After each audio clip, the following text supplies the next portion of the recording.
Doctors ఉగ్రవాదులు కాదు, ఉగ్రవాదులు డాక్టర్స్ అవుతున్నారు. ఎందుకంటే డాక్టర్స్కి ఎవరి మీద అనుమానం ఉండదు.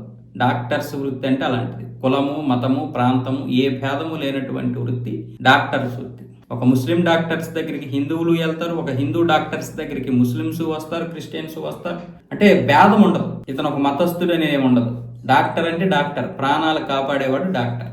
ఎటువంటి భేదం లేకుండా చూస్తాడు కాబట్టి దేవుడితో సమానంగా చూస్తాం. అలాంటి డాక్టర్ వృత్తిని వీళ్ళు కలంకం తీసుకొచ్చింది ఎలాగంటే, వీళ్ళు కొంతమంది కష్టపడి డాక్టర్ చదివింది కేవలం ప్రజల్ని కాపాడడానికి కోసం కాదు, ఉగ్రవాదాన్ని కాపాడడం కోసం. ఉగ్రవాదంలో ఎవరికైతే గాయాలు అవుతాయో, ఏదైనా బాంబ్ బ్లాస్ట్లు కావచ్చు, పోలీసుల దాడిలో కావచ్చు, సైనికుల దాడిలో కావచ్చు, గాయాలైనటువంటి వారందరికీ కూడా వీళ్ళు ట్రీట్మెంట్ చేస్తారు. ఈ ట్రీట్మెంట్ కాకుండా కొంతమంది ఉగ్రవాదులకి వీళ్ళు డాక్టర్ వృత్తి కూడా నేర్పిస్తారు. కొంతమందికి వీళ్ళు వాళ్ళ యొక్క వృత్తిని నేర్పిస్తారు. ఎలా వైద్యం చేయాలి, ఎలా అత్యవసర పరిస్థితుల్లో వాళ్ళని రక్షించుకోవాలి, ఇలాంటివన్నింటినీ కూడా వాళ్ళు నేర్పించి వాళ్ళను కూడా డాక్టర్స్గా చేస్తారు. పైగా మరికొంతమంది ఉగ్రవాదులు డాక్టర్స్ రూపంలో కూడా అవతరిస్తారు. ఎందుకంటే ఎవరికి అనుమానం రాదు కాబట్టి. ఎవరికి అనుమానం రాకుండా ఉండడం కోసం ఈ డాక్టర్ వృత్తిని ఎంచుకొని వాళ్ళకి కావాల్సినటువంటి పనులు వాళ్ళు చేసుకుంటారు. దేశంలో ఎక్కడెక్కడ అలజడులు సృష్టించాలి, అలాగే ఎక్కడెక్కడ ఈ పేరుడు పదార్థాలు, అలాగే ఈ డాక్టర్స్ వృత్తిలో ఉంటారు కాబట్టి వీళ్ళకి ఒక హాస్పిటల్ ఉంటుంది కదా,